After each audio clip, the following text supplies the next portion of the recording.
Hi, this is Chike Coleman. Welcome back to another edition of Rule Reviews Cinematic Underground. I'm Chike, that's Chuck. This week we're going to be discussing a lot of things. First off, I want to start with the Oscars. Chuck, you saw the Oscars. We actually had a fair amount of telephone communication while watching them. What did you think? I thought it was a pretty bad show, frankly. It's a very clumsy show. A lot of just little things that just ended up totaling into just a clumsy, almost amateurish affair, I thought. I don't know how many times, microphones weren't on, or obviously teleprompters weren't moving so people could read. I don't know how many times McFarlane started to clap to get the audience going, and they didn't. Meryl Streep is walking on her dress. Jennifer Lawrence is tripping, coming up the stairs. It was just an awkward, clumsy evening, I thought. And I thought that McFarlane pretty much alienated his audience early on, and he never really got them back. In the first 3 minutes, I think that you're right. McFarlane was dead in the water. And although he was dead in the water, there are things I did enjoy about that particular Oscars. Mainly the idea that we have Channing Tatum partnered up with Charlize Theron. That was stupid. You didn't like the classic musical? Well, here's the problem. They said that the theme of the show was music in movies. Yeah. Okay. We're not even mentioning Gene Kelly. We're not mentioning Fred Astaire. We're not mentioning Singing in the Rain. We're not mentioning Stormy Weather. They focus on 3 musicals that have been made in the last decade. Okay. Yeah. And the show is about movies. Yeah. We had one film montage the entire evening, and it wasn't very good, the one devoted to James Bond. Yeah. This is not about music. It's supposed to be about film. It is supposed to be about the history that organization has. If you're going to do music and movies, do it right, not as an afterthought. I agree. I do agree. Although I was impressed with the dance scene between Theron and Channing Tatum. And I was also mildly, and this is very, very mildly, impressed with Seth MacFarlane singing. I've known the guy can sing for ages. I mean, half of his Family Guy skits are music related.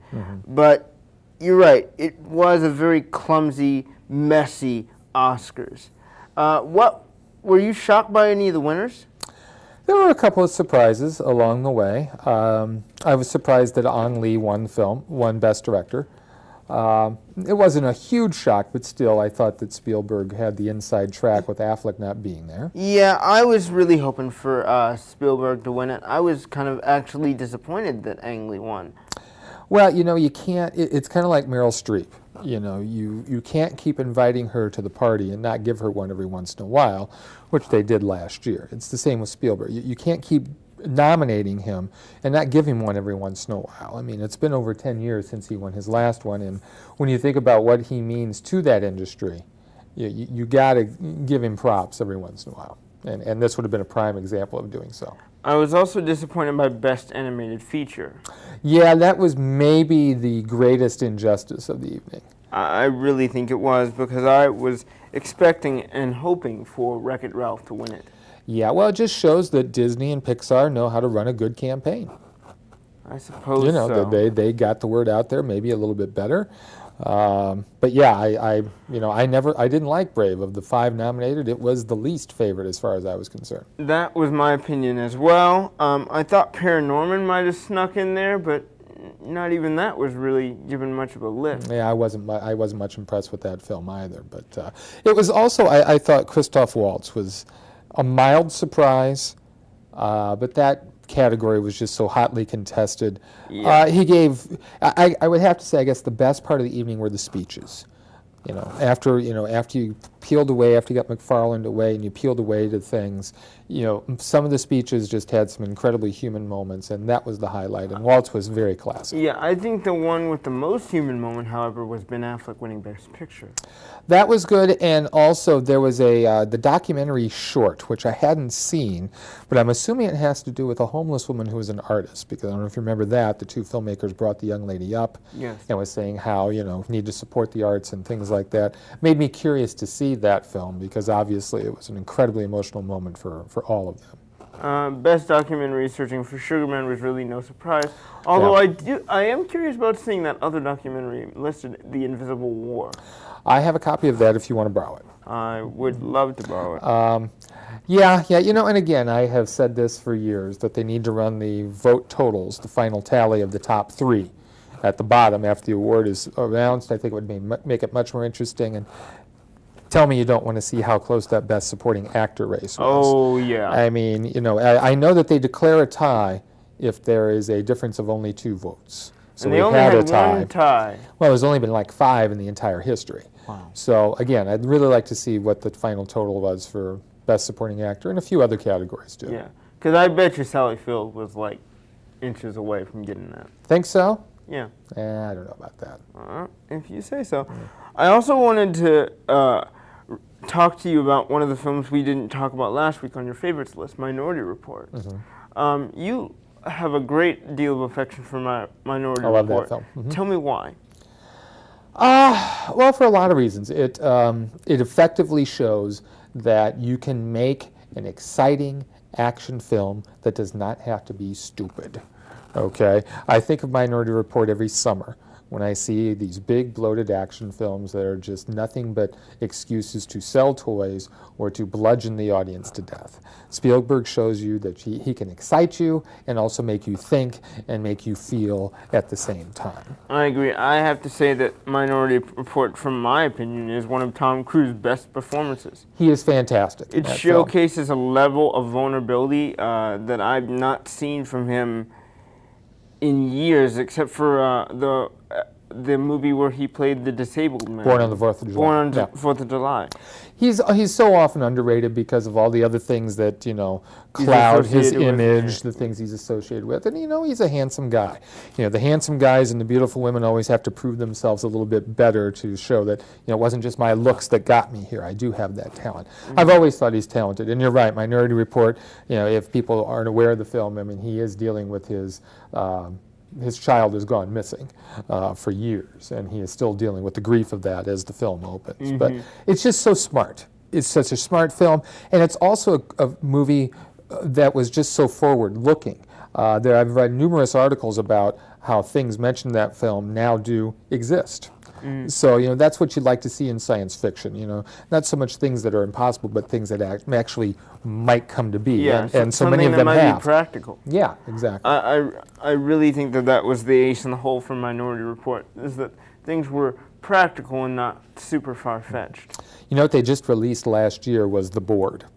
That board in which he moves the images around. Yeah. They have actually figured that out, and you can buy one. Wow. If you've got the money. Wow, just wow. Yeah.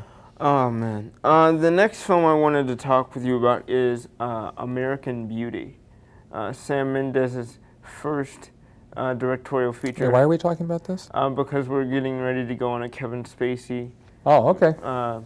segue. Okay. So I love American Beauty, but I'm also really upset by it. I think the ending, while perfect in its own right, was just painful for me. It was supposed to be. It is.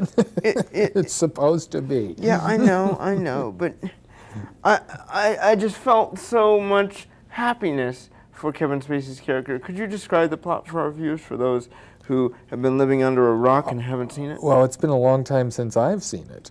I know. Yes, the basic way we can start it is that it's a marriage that's falling apart. A marriage that's falling apart, and as a middle-life crisis, Kevin Spacey's character he loses his job. Yeah, he loses his job. He ends up getting a job at a fast food place. Correct. Yes, he does. And he blossoms in a way because so much of the pressure that had been on him to maintain this job and maintain this lifestyle is gone. You know, he suddenly wakes up a little bit, and he becomes infatuated with a high school girl that lives not next door, but is a friend of his son's, or his daughter. Okay. Like I say, it's been a while since I've seen it. And of course, his wife, played by Annette Bening, is having an affair and is doing her own thing. So it's about, you know, families falling apart. It's also, you know, very much it's you know, when you go back to Blue Velvet with David Lynch, it's about tearing away that veneer of the wonderful suburban existence and how Right. wonderful it is or appears to be, but it's not. Because also next door you have a family that's incredibly dysfunctional, Yeah, led Chris by Cooper. Chris Cooper, a former Marine who is gay but does not want to admit it. And of course his son, Wes Bentley, whatever happened to him, Yeah. who is trying to grow up on his own while dealing with this domineering father. Yeah, with the fact that he also loves Kevin Spacey's daughter, played by Thora Thora Birch, Birch. whatever happened to her. Yeah. Just a great film visually, in my opinion, mostly because I think that was one of the first collaborations with Roger Deakins. Roger Deakins. And just the amazing color palette. I haven't seen color palette that great in terms of stark contrast of reds and just amazing cinematography. Mina Savari didn't really sell the movie at all for me. If there's one person I could get rid of in American Beauty and replace her with a different actress, Why? it would be Mina Savari. I didn't believe any of her attraction towards the end of the film to Kevin Spacey's character. I didn't believe her being an image in his mind's head of this girl that is unattainable. She's not pretty enough for you? She's not pretty enough. She didn't seem genuine enough to me towards the end. There's one character I would scrap, or one actress I would scrap. It would be her. I did, however, like Thora Birch's character. She seemed grounded and real for a teenager of that time. And Annette Bening put on a tour de force as his Kevin Spacey's wife. I really enjoyed her performance. Yeah, winner of the Best Picture Oscar, and Spacey won that year as well. And so Probably did- shouldn't have, but he did. And so did director Sam Mendes. Sam Mendes. Yeah, I believe Denzel Washington was up that year, and I was thinking that he was going to take it. Do you know what movie he was I up thought for? it was The Hurricane. Probably. Yeah. Wouldn't surprise me. I think it did come around that same time. Following this review of American Beauty, I want to go to another segue for another Kevin Spacey movie, but he wasn't the lead, he was supporting, and that's Margin Call. Still remains to this day to be one of the best movies I saw in 2011. Margin Call is basically surrounding these 5 or so employees who stay late one night and basically slowly discover the financial crisis unfolding around them and what their company decides to do to either counteract or hide the problem. It's a great performance by Jeremy Irons as the lead boss, Kevin Spacey as the boss under him, I believe. And you've got Penn Badgley, Zachary Quinto. A who's who of great male actors is in this film. Who's this third one? Or who's before Zachary Quinto? Well, there's, I think it's Penn Badgley, except for Who Penn is Badgley. that? Who is that? Penn Badgley, unfortunately, is from Gossip Girl. He really didn't do anything to sell the film or make it better. But the rest is a who's who of good actors.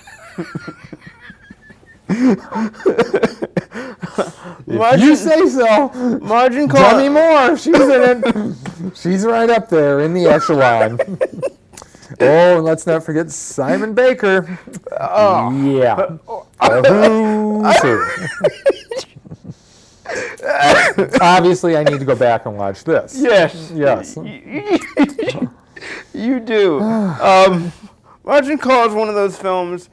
I really love this Margin Call film for the fact that Stanley Tucci is He is good. basically the backbone of all that what Americana would feel. He has this great speech, and we've talked about this before, but there's this great speech he makes towards the end of the film about bridges and how I think the exact thing is that bridges, you build a bridge, but then somebody tears it down or changes it or alters it in some sort of way, and then it doesn't become something you love anymore. It turns into something you hate, and that's how he feels about the company. I really love the honest poignancy of that speech and how he just decides, hey, I've got to walk away from this because everything's going up the crapper and I can't stop it. It's really one of the most beautiful scenes of the entire movie. It takes place towards the end. Simon Baker really doesn't do that much to add to the film.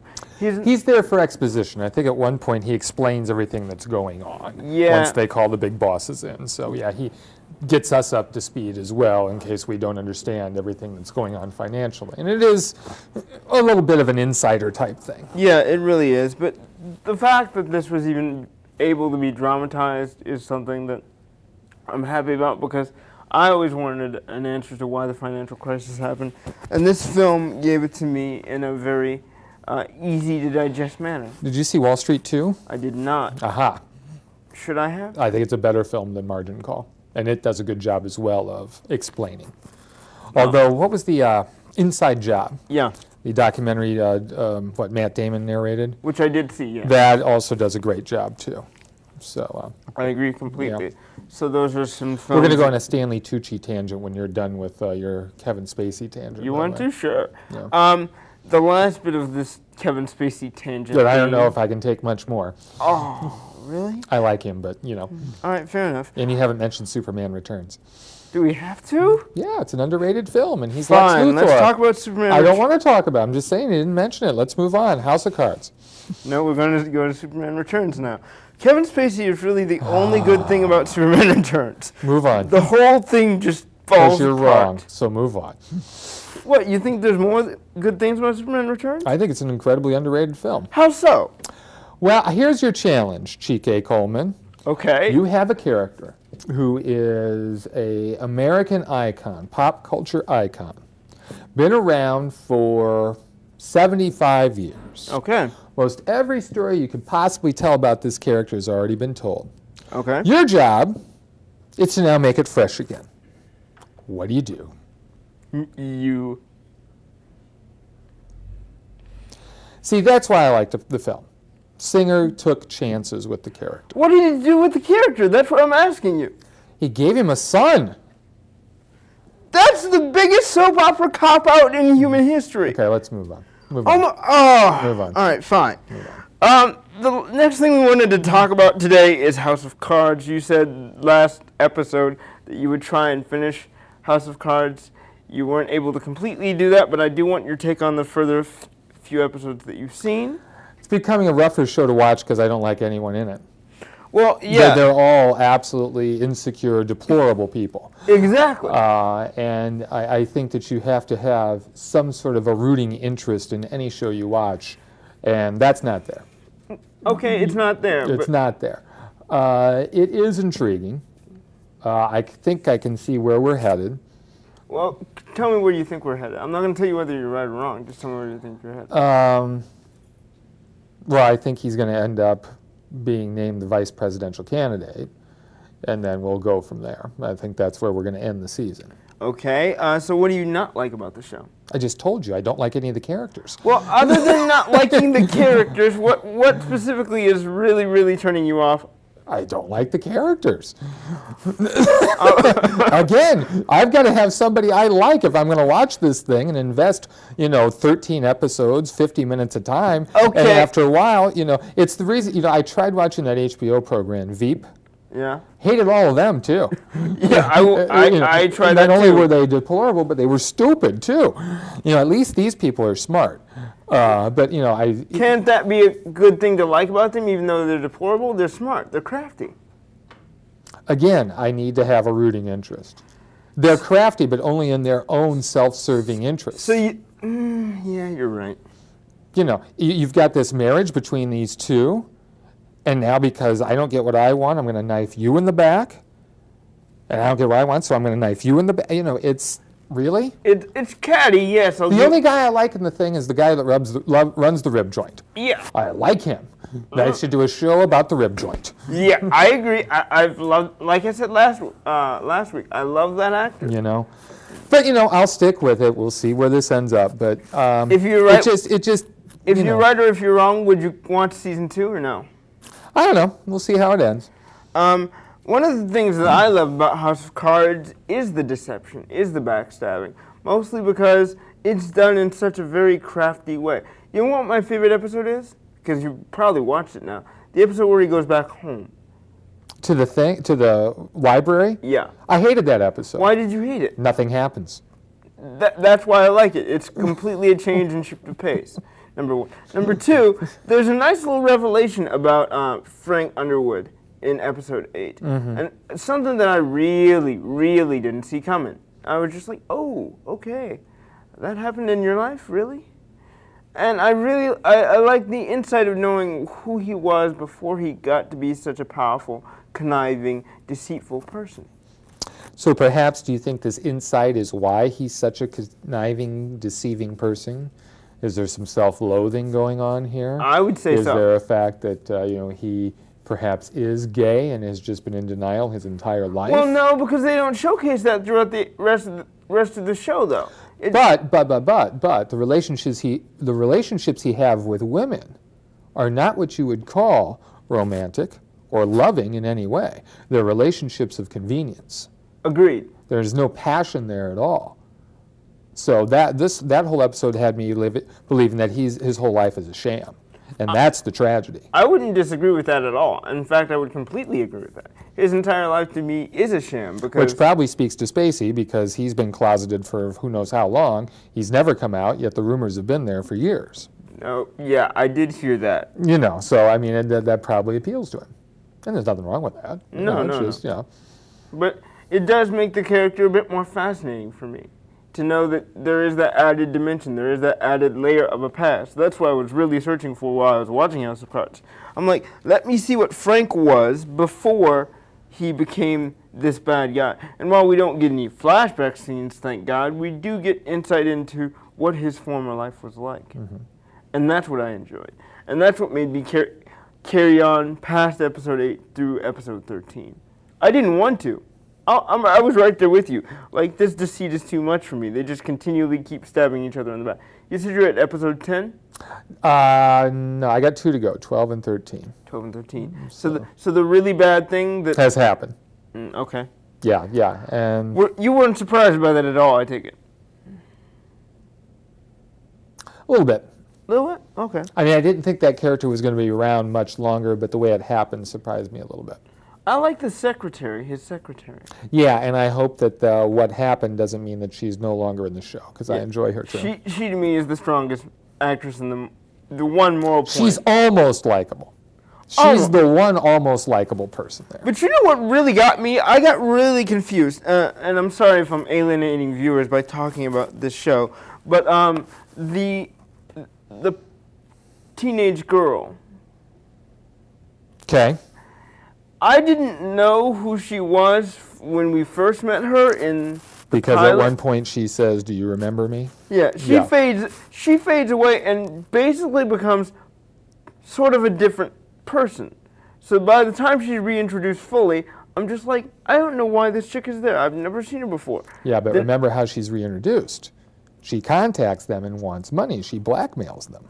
This is true. I mean, that's your through line there. But I think the fact that we didn't know her name originally made it really hard for me to figure out, oh, this is that same chick from the original limo ride. And the fact that she did the same thing to him again, that was just cold. Like, she started to become somebody I rooted for when she got the waitressing job. We're talking about a scene in House of Cards where a politician gets a prostitute and gets stopped by the cops.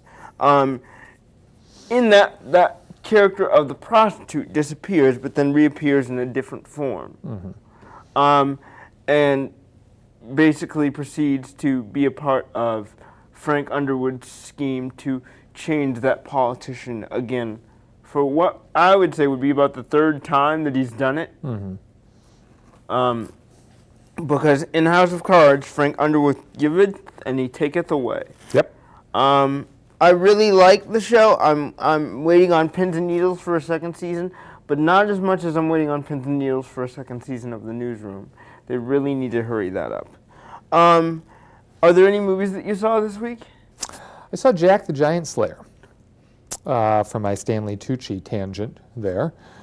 He plays he's the villain, actually. And this movie really surprised me. I enjoyed it much more than I thought I would.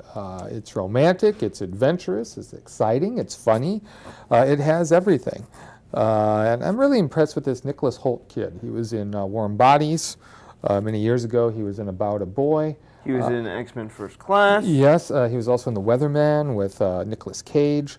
Really like him a lot. I think if he plays his cards right, a major star here in the coming years. Very talented. I've liked him for at least the last decade. I first was introduced to him as you were in About a Boy, but then I saw him in the British television show Skins, and I've been following his career ever since. Yeah. So I know that it's not getting good reviews overall. It has not had a good opening weekend so far. I fear that this one is going to be a major casualty at the box office, but still a quality movie that I was pleasantly surprised with. And I think it shows that good supporting actors can save things, because not only is Tucci there, Ewan McGregor is there as the head of the Kings. And Ian McShane. Yeah, he's the king. A lot of good character actors there. And you should not get attached to anyone in the film, because no one's around permanently. I'll just say that. Wow. Okay. What would you rate Eddie it? Marsden is in it too. Who's that? He was in the Sherlock Holmes films. He plays the cop. Oh, Lestrade. Lestrade. And he was also in a film, Happy Go Lucky. Okay. You'll know him when you see him. I gave it 3.5 out of 4. I really enjoyed the film a lot. Not for young kids, though. No, it's PG. It's PG-13. No, I heard it was PG. The giants like to eat people by biting their heads off. Okay, then. It's PG-13. Oh, wow. Okay. So next week we'll cover more of Chuck's favorites, or I might actually get a chance to go to the movie theater for once. Okay. And we'll talk about movies next week. Until next time, I'm Chike Coleman. That's Chuck Koplinski, and we'll see you later. Bye, guys.